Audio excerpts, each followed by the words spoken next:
చిలుక ఎగిరిరా నీకు తలతల మెరిసే రెక్కలు నీకు తెచ్చిచ్చినది ఎవరు సీతకొక చిలుక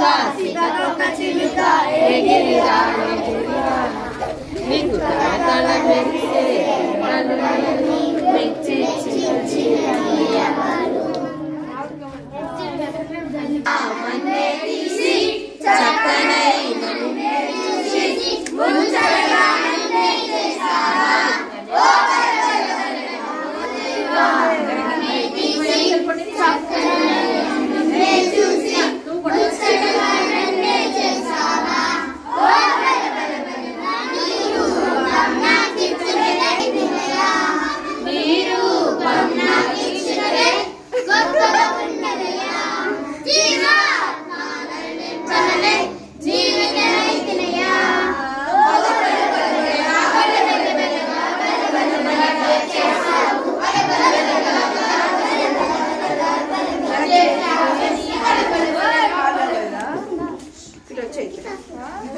చెప్పచ్చుగా